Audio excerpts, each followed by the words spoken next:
to share something with you. That might put me in a very negative light, yeah. Relationships are not my forte. See if someone grabbed up my wife or something completely different ballgame. I'll walk away from here, and this has been like a therapy session.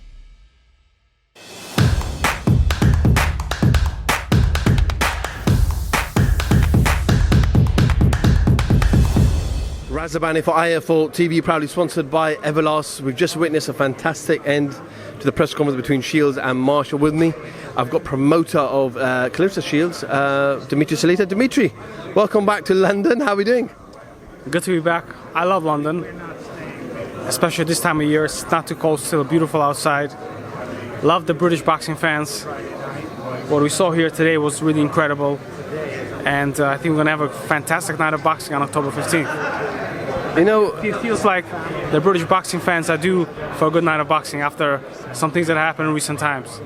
No, absolutely, absolutely. And I have noticed that every time Ben speaks and, protects his fighter, you want to protect your fighter. I think we might need to do a face-off between you and Ben as well at some stage. I'd love to. I'd love to do a face-off, what they do with, like in a black room, one against the other. That'd be fantastic. Being the ex-fighter yourself, I think you might just get one over him in that particular situation. I won't hit him, I promise. I won't hit him. No, Ben is okay. He's been good to work with, and obviously this is genuine, and obviously helps the promotion. But yeah, I thought that Ben went a little over the edge with hyping Savannah, being that he's kind of the promoter of the event. But so I got to step in and protect my girl. Firstly, are you glad that, especially after what happened 4 weeks ago, that you were able to everybody work together and turn this around and get all the girls back out on the same card? Very difficult on so many different levels. And this card, you can see so many different promoters coming together, working together, which is great for boxing, great for fans, great for networks, really amazing. And I'm very grateful to be part of this experience. And also, what happened last time with the Queen's passing is very sad, but it is a part of history, and we're very grateful to have been part of that history and to have mourned with the English people, because we were part of the mourning process. And I've said this for years, that the British boxing fans are like the best because they love boxing. And the fact that there was a mourning period and that emotion was expressed, I feel like now true joy and celebration can happen on October 15th, more than a month after the Queen's passing. And ironic, right? The Queen was a leader female, did something that was never done before, and these incredible female athletes are going to do things that were never done before as well. So it's really fantastic. Do you expect this to be the toughest fight of Clarissa's career so far? I thought that when she fought Christina Hammer, that would be her toughest fight. And I was sitting ringside, and Clarissa turned into a superhero, and she did things that I didn't even think she was capable of. I mean, she was just so fantastic and so dominant. So, from what I've seen, pressure takes Clarissa to the next level. So, certainly Savannah is a very good fighter, a fighter in the peak of her career, strong, great corner, and will come to fight. But I believe that Clarissa is going to take it to the next level, to another level, and people will see exactly how great she is, as Muhammad Ali used to say. DMITRI, I've seen on social media, especially kind of the American audience and the American fighters. I saw a tweet yesterday from Errol Spence where he said, "I am so gassed for this women's event." It's really taken over the sport over the last couple of weeks, and everyone's excited across the pond as well. Yeah, no, it's quite incredible. I mean, it's on Sky in the UK, on ESPN in the United States, the biggest sports broadcasters. There's a tremendous amount of shoulder programming. Look at this press conference. What a press turnout we have. It's a bona fide big fight, as it should be. And not just Clarissa and Savannah, but also all the other fighters on the card are making real money, and it's great for the sport of boxing.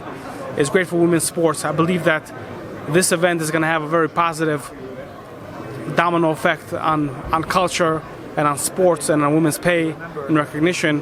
So, we're using boxing as a vehicle for greater good, and I really believe that this is a very special night that is bigger than the sport of boxing. No, absolutely, and we look forward to a great night of women's boxing live and exclusive on Sky Sports in London O2 on Saturday night. Dimitri, just a couple other quick topics outside of this show. If an update on OTTO WALLIN, I know you obviously work with him. There are rumours circulating that Anthony Joshua fight could potentially be next, and there are negotiations at the moment. Could you confirm or deny? We're very interested in the Anthony Joshua fight. There are not any negotiations going on at this point. I spoke with Eddie briefly after the fight with Usyk, and he expressed interest. But really, after that, we have not had any constructive conversations about that fight. It's something that we'd love to happen. OTTO wants to fight Tyson Fury. Anthony Joshua wants to fight Tyson Fury. Objectively, OTTO, according to CompuBox, gave Tyson Fury the hardest fight of his career, landed more punches against him than anyone ever. Even Vladimir Klitschko and Deontay Wilder in their first fight combined. So the winner of that fight, I believe, will be the people's challenger to Tyson Fury. So I believe there's a lot of story, there's a significant narrative there. Anthony Joshua wants to get back to the top of the division, and I really don't know who's better for him than OTTO WALLIN. Do you know where the story came out from? Because I think OTTO did an interview and he said that there were talks ongoing. We know there's rumours circling that Anthony Joshua might face Chris Arreola, but is it an easy negotiation for you for the Anthony Joshua fight? I mean, Eddie and I have done many fights together.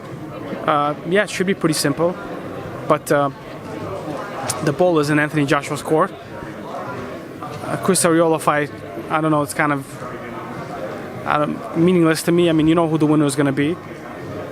OTTO WALLIN is a difficult fight. Maybe Anthony doesn't want such a tough fight, I understand it. But, I mean, I hope that we can make it happen. I believe that it'll be a significant fight, one of the biggest and best in the heavyweight division, especially with Tyson Fury and Usyk gearing up to fight each other. I believe that fight, not that big, but it's very big. And I believe the winner will be a bona fide, legitimate challenger to the winner of that fight, for sure.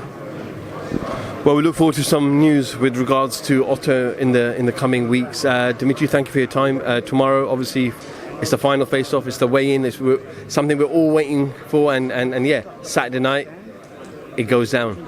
You know, this week has been pretty smooth. And last time around, you know, we got the news. And it was very stressful.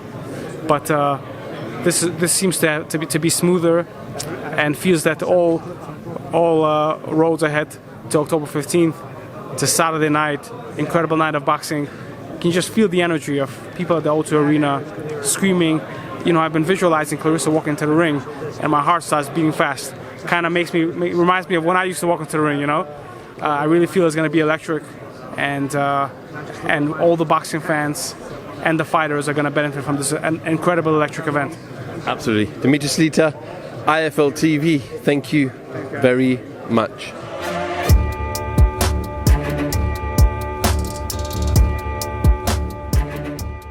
I'm going to share something with you that might put me in a very negative light, yeah. Relationships are not my forte. See if someone grabbed up my wife or something, completely different ballgame. I'll walk away from it, and this has been like a therapy session.